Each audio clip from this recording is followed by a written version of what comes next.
रे रानी होगे गाँव बस्ती माँ। पर मोहल्ला हो गे ही हल्ला, पर मोहल्ला हो गे ही हल्ला, चल बिहा करा ली वो अकती माँ, अकती माँ, अकती माँ।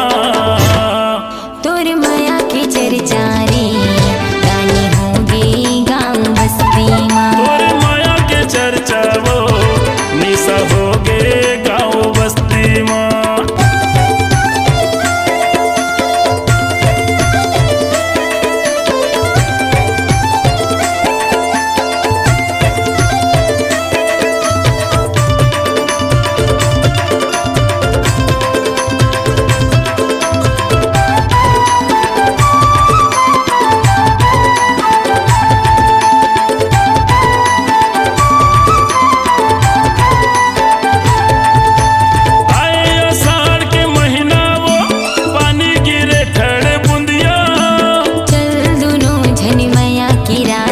खेलत रही वो घर घुंदिया।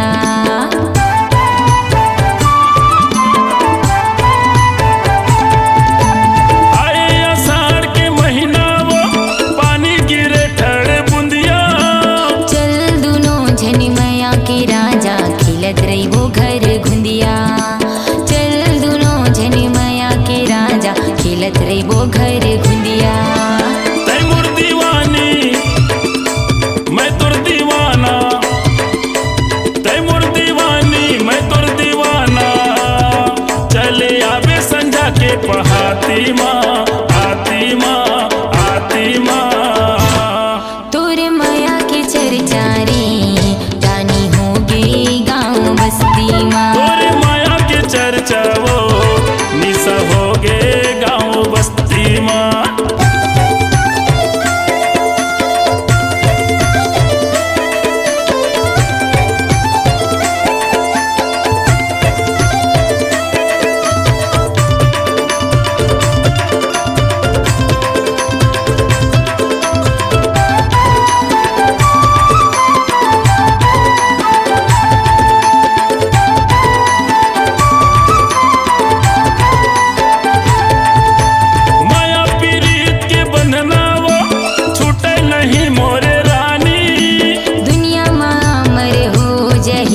तोर मोर प्रेम कहानी